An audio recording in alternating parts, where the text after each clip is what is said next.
Y'all ready to get in the Word? Awesome. Well, if you're taking notes, I have titled today's sermon, But God, You Promised. But God, You Promised.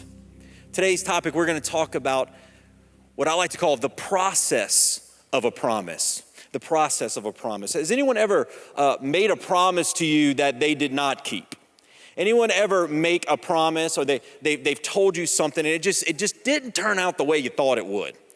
You know, you have a friend that will tell you, hey, you've got to come try this restaurant. This is the greatest restaurant on planet Earth. And you finally make time to go to that restaurant and you sit down and it's just okay. You know what I'm talking about? And they're looking at you with that look like, didn't I tell you this was the best beef brisket you ever had in your life? And you're like, it's delicious, man. And you're like, okay, what's the balance here? How do I stay honorable before God and not lie to my friend, right? You don't want to break their spirit. Or how about this? If you are a parent, you understand this. Kids know how to turn a maybe into a promise. They know how to turn a maybe into a promise. So we just moved into this neighborhood and we have this pool at the front of the neighborhood. It's this community pool. And they'll come ask us on Saturday morning, first thing in the morning, hey, can we go to the pool later today? And like any good parent, we always say, maybe, because we really just don't want to make the decision in that moment. We'll say maybe. And at about 2 o'clock that afternoon, they'll say, hey, are we going to the pool? And we'll be like, not really. And they'll say, but you promised. See, they somehow translate that maybe into a promise. Or how about this? Have you ever been, you ever had like a reservation somewhere and the reservation just fell through? You know, my wife is sitting on the front row. We've been married for 13 years this year. The wonderful Amanda. Let's clap our hands for her. She's beautiful. I remember when we went on our honeymoon, okay? And we booked this resort. It was called the Sun Palace Resort. And it's right outside of Cancun, Mexico. And this place is expensive, all right? It's all inclusive. There are no children allowed at this place. And there is a hot tub in your room. Like not like at the place, like in your actual room. There's an actual hot tub. I mean, this is the moment I had been waiting for many, many, many years.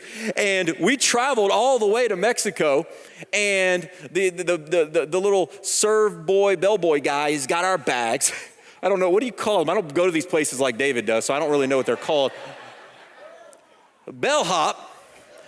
This bellhop guy brings us to our room, and I'll never forget, he opens the door and immediately I'm looking for the hot tub. I see the hot tub. It's beautiful and it's like bubbling. It's like, this is amazing. But then I look over and I noticed the bed, instead of a king bed, was 2 twin beds. And I looked at that bellhop and I said, bro, this ain't a show from the 1950s. I ain't Dick Van Dyke, I tell you that right now. We're gonna need something a little bit different than this for the rest of the week, you know? And thank God they moved us. But, you know, I wanna talk to you about what happens when God gives us a promise and things don't turn out the way you think that they would. And if you've got your Bibles, I want you to open to John chapter 11. It's a very famous story. We were actually singing about it earlier. It's the story of the raising of Lazarus. And Jesus gives this promise. He gives this promise to this family. And I want to walk through this promise because I think it's going to teach us a lot about Jesus. In John chapter 11, verses 1 through 4, it says this. Now a certain man was ill, Lazarus of Bethany, the village of Mary and her sister Martha. It was Mary who anointed the Lord with ointment and wiped his feet with her hair, whose brother Lazarus was ill. So the sisters sent to him saying, Lord, he whom you love is ill. But when Jesus heard it, he said, now here's the promise. This illness does not lead to death. It is for the glory of God, so that the Son of God may be glorified through it. So Jesus has these friends. It's this family, these 2 sisters and this brother. And Lazarus, he gets sick. And so the sisters, they know just what to do. They know their friend Jesus. He is a healer. He has been performing miracles throughout all of the area. And so they send message to him and they say, look, he's sick and it's pretty bad. And Jesus gives this incredible promise. he says, hey, this is not going to end in the death of Lazarus. An incredible promise. And then he says the purpose behind the promise. He says this is actually all taking place. All of this is happening so that the Father may receive glory, and in return, he's going to channel that glory to the Son. If you're taking notes, the first thing we see from this promise, from this story about Jesus is this. It's the weight of Jesus. The weight of Jesus. Now, I know what you're thinking. You're thinking, I didn't see his weight listed here. You didn't see that? It said he was 225. In fact, I think he front squats more than 300, Pastor David. I mean, he grew up in a carpenter's house, right? He was a strong man. He wasn't no weak man. But that's, what are we talking about? Did you notice the word glory? There's this Greek word glory, and it's the Greek word doxa, D-O-X-A. And that word means weightiness or importance. And here Jesus says, what's going to happen? There is this promise that is given, but there is a great purpose behind the promise. The purpose behind the promise is that everyone is going to see something about Jesus. What are they going to see? They're going to see this. Jesus is more important than you know. Jesus is more important than you know. Now, here's the deal.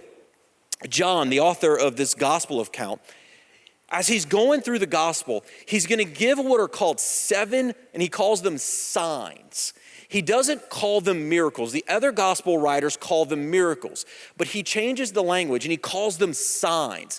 And this story is the 7th sign in the gospel. And 7 being the number of completion. He tells these 7 miracle, supernatural stories. But why does he call them signs and not miracles? Because basically these miracles are designed to teach us something important about the person of Jesus. And the first thing it teaches is that Jesus is more important than you know. Now here's the thing. When he gives this promise, this is a good news promise, right?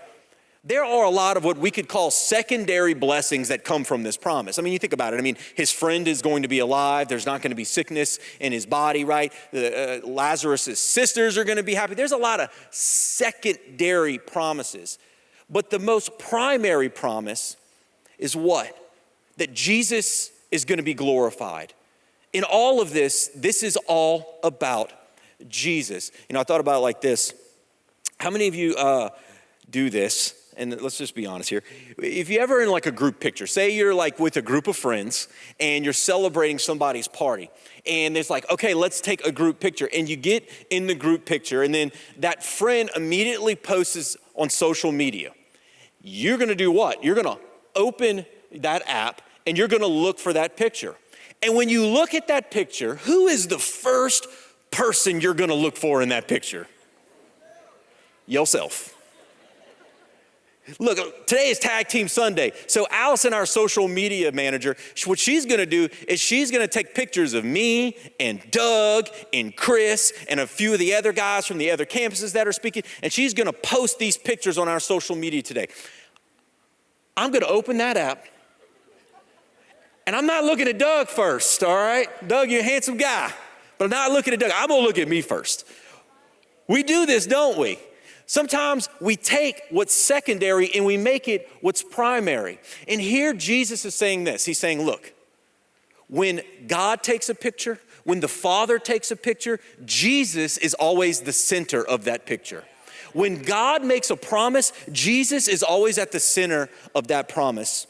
I want to share with you today a very personal story to me. I want to tell you about a promise that God gave me and my wife.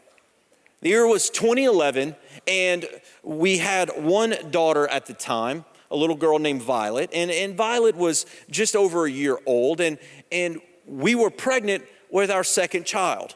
And Amanda, we didn't know the gender of the baby yet, and so Amanda was feeling a little tired one day, and being just the gentleman husband that I am, I said, go take a nap, baby, go lay down and rest. I've got Violet, I'll take care of her. I mean, you know that I was scared out of my mind, taking care of a baby by myself, but I sent her off to a nap. And she goes and she's laying down in the bed, and as as she's about to drift off, all of a sudden she has a vision. She has this vision where she's sitting there and there's a little girl standing next to her. And in her arms, she's holding this little baby boy. And the little girl standing next to her says, "Mom, who is that?" And she says, "This is your baby brother, Caleb." And as soon as she says this, she wakes up from the dream. She comes running in. She tells me about this. And she's like, "God just gave me a vision of a little boy named Caleb." And of course, as a dad, I have a daughter at this point. I'm excited. I'm like, all right, I'm getting my boy. It's going down. All right, I'm super pumped. And a couple of months later, I have a dream.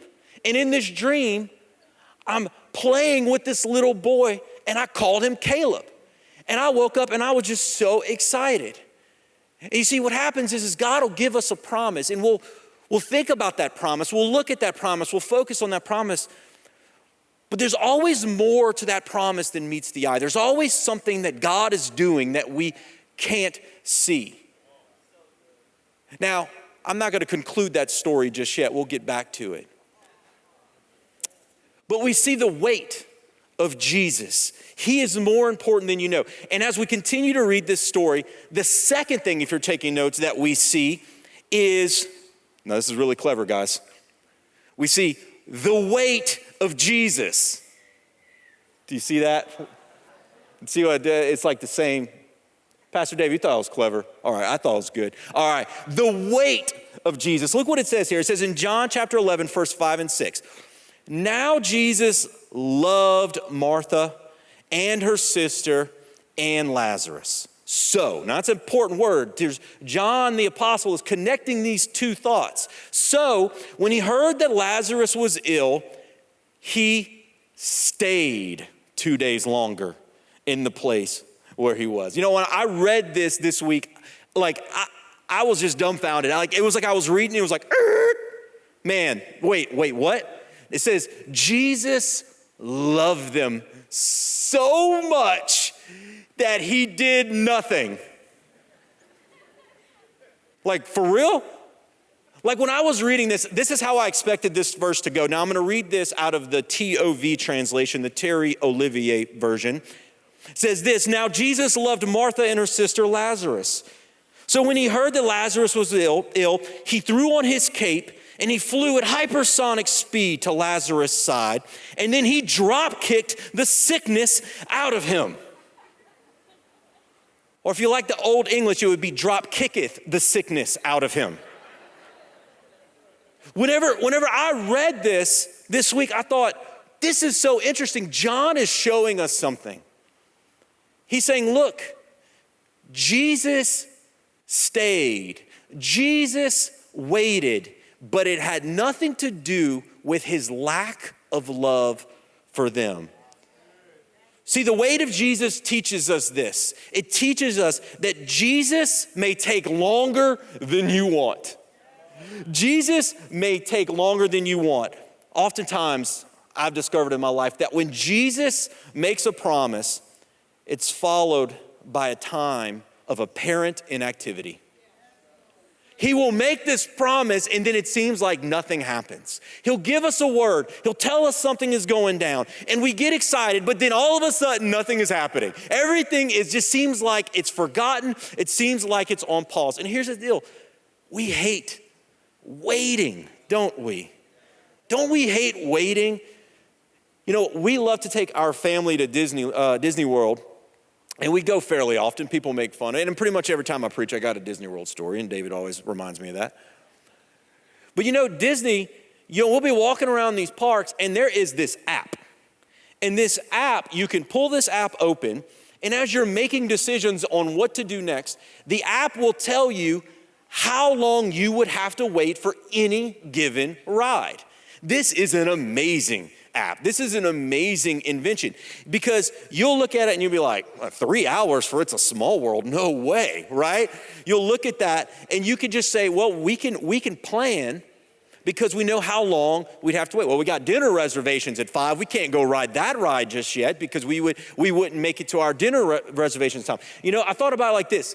Man, Imagine if as Christians we could develop an app that told us how long we had to wait on the promises of God. If there's anyone out there and you can develop that sort of app, come see me after service. I will invest immediately. I think this is a $1 million idea, okay? But unfortunately, when we follow God, when we receive from the Lord, there is no app. There's no device telling us how long we're gonna have to wait on God. Sometimes God will give us a promise, and then he'll do the exact opposite of that promise. You think about the story of Joseph. He says, Joseph, you are gonna go and you're gonna be a ruler of nations. And then the next thing that happens to Joseph is he becomes a slave. You see, what happens so often is God will cause us to go through a process. He'll cause us to wait. Back to the story about Caleb. I told you that my wife was pregnant when she received this vision, and it turned out that our second born was not a boy. It was a girl. And so we had a little girl named Avery. Fast forward 2 years. 2 years later, my wife is pregnant again. It's because we didn't have those twin beds. I didn't run that joke by Pastor David. I don't know if that would be censored. Good thing it's not streaming to campuses. She's pregnant with our third child. We don't know the gender. And I am out in my backyard and I am cutting the grass. It's hot and I'm just mowing the lawn. And how many of you have ever seen that movie, Field of Dreams? Anybody else seen that movie? Okay, that's an amazing movie. At the beginning of the movie, there's this moment where Kevin Costner's out in the field and he hears a voice. And the voice says, if you build it, he will come. You know what I'm talking about? There's this voice he hears. And look, I'm not one of these people that always talk about, man, every single morning I get up and God speaks to me directly. He sends me an email and tells me my to-do list for the day. Some people talk like that. Like they hear from God all the time. I hear from God like every 6 months. And so I am out cutting the grass. I mean, it's loud. The lawnmower's going, I'm pushing. And then as I'm doing this, it's like all of a sudden all sound dies down and I hear 3 words. And the 3 words is this: Caleb is coming. Caleb is coming. And I'm like, yes. So, I didn't finish cutting the grass, Had a horizontal line just right there in the backyard. I went inside and I said, babe, you'll never believe. That baby in your stomach, that's Caleb. God just told me Caleb is coming. I am so excited. And a few months later, we finally make it to that 20-week ultrasound and we get in there. And I'm just beaming, man. I'm just like, yes. And they throw up that little blurry graphic, right? And you start moving it around.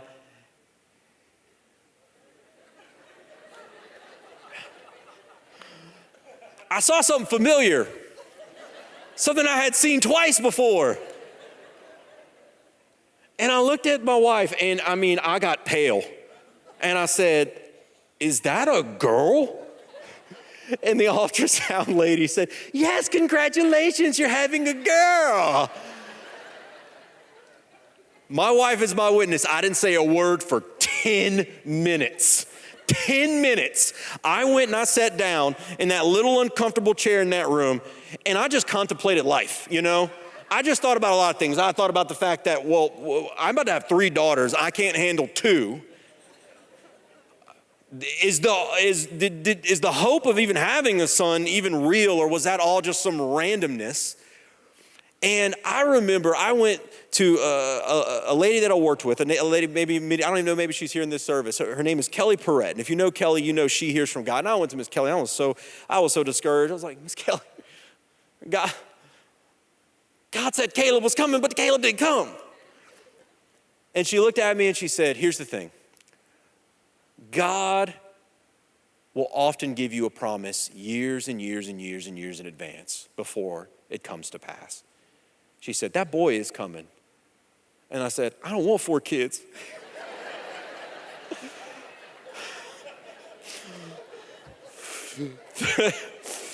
3 is enough. Here's the thing. Jesus loved, so he waited. Jesus loved, so he waited. You see, sometimes Jesus is going to take longer than you think he will.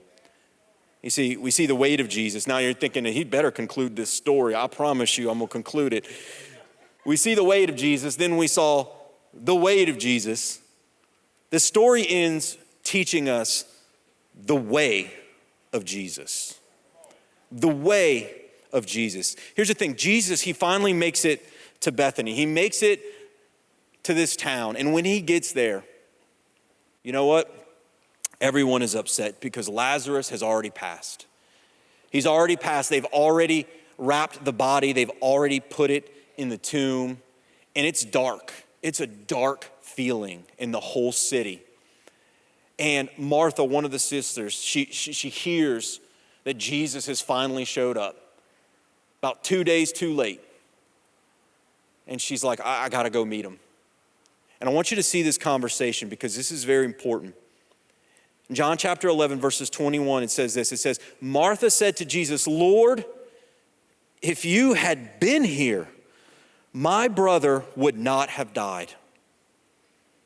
But even now, I know that whatever you ask from God, God will give you. And Jesus said to her, your brother will rise again. And Martha said to him, I know that he'll rise again in the resurrection on that last day. Check out what Jesus says to her. He says, I am the resurrection. He said, I am the resurrection and the life. Whoever believes in me, though he die, yet shall he live. And everyone who lives and believes in me shall never die. Here's a question that he asked her, and he's asking you today. Do you believe this? She said to him, yes, Lord, I believe that you are the Christ, the Son of God, who is coming into this world. Here's the thing. Martha, in this moment, she had full confidence that Jesus could prevent death. But she struggled to believe that he could reverse it. Because he is a healer. She had seen him heal before. And the thing is it's so much easier to trust Jesus with things we've already seen him do. But what about the impossible? What about the things that we haven't seen him do yet? You see, it's so easy to lean in and say, yes, I know you could have prevented this. If you had been here, there's no way that this would have happened. There's no way. But I do know that the Father hears you. And maybe there's something that you can do. I know things are going to work out in the end. She had good doctrine, okay? I know doctrinally in the future, all these things are going to work out. And Jesus says, look what he says to her. He doesn't say, I have resurrection power. He doesn't say, I have resurrection power. You know what he says? He says, I am the resurrection.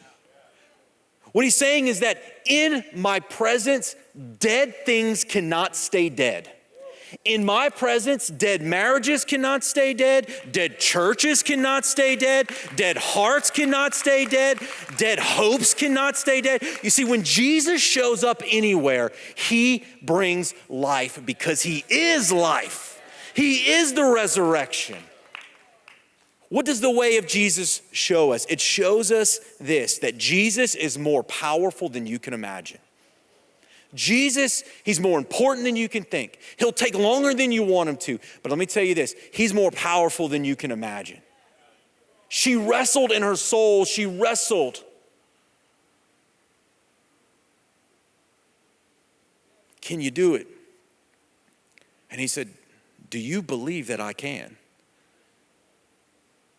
You know, we have these 3 daughters, and you know, the keys, you can come on up and we'll close this out.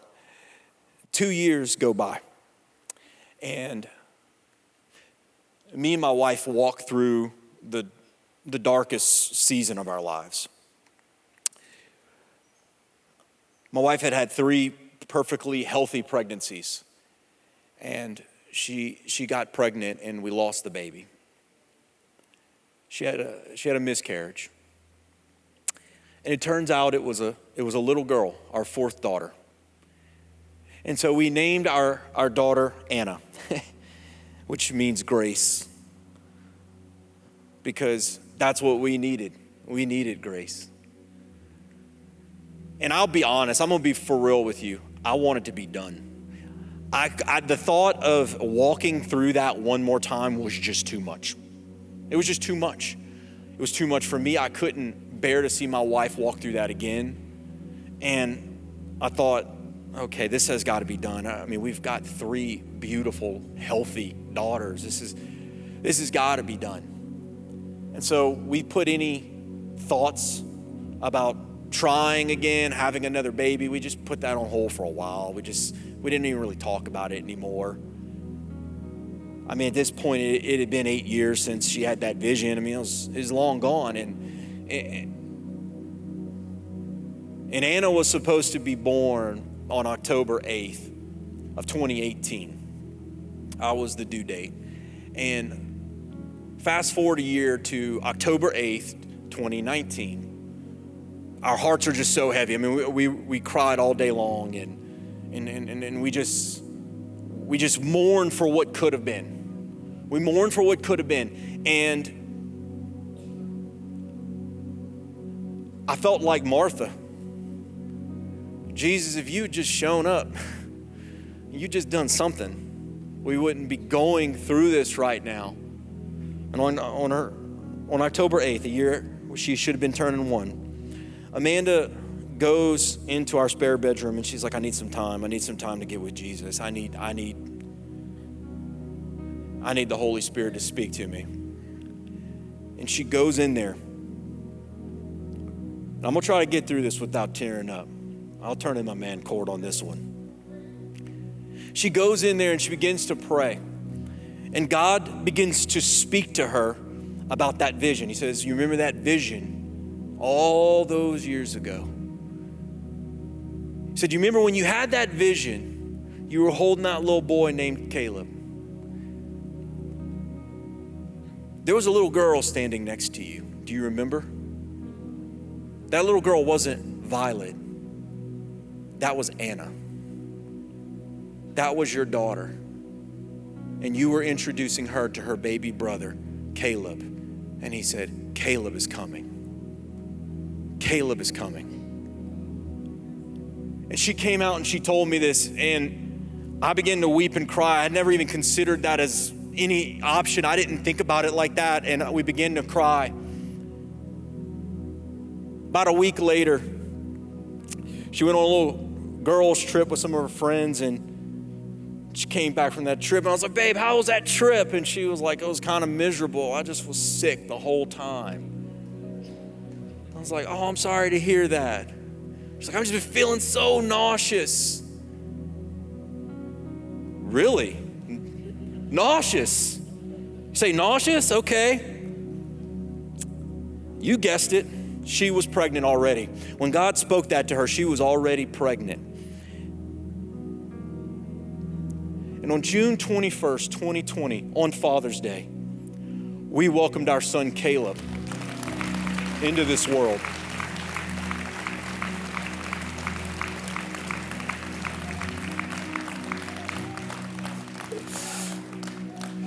He'll turn 1 next month. Let's show a picture of our whole family together. Look at that boy right there.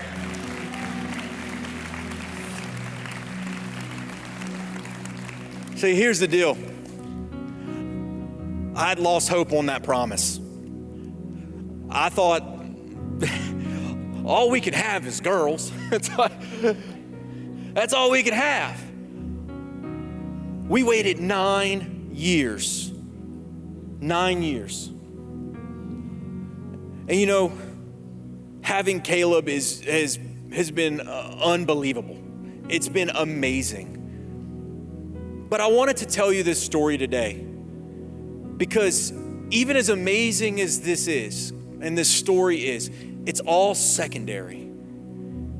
Because Jesus gave us this story so we would realize that he is more important than we ever could have imagined. and that he is more powerful than we ever could have dreamed. And he can do so much more than we even ask for. He could do so much more than we ever could think. And to give you this message today, that Jesus is real and he can do anything in your life. I don't care what it is. You know how the story ends, don't you? In verses 43 and 44, it says, when he had said these things, when he had this conversation, he cries out in a loud voice and he says, Lazarus, come out. The man who had died came out, and his hands and his feet were bound with linen strips, and his face was wrapped in a cloth. And Jesus said, unbind him and let him go.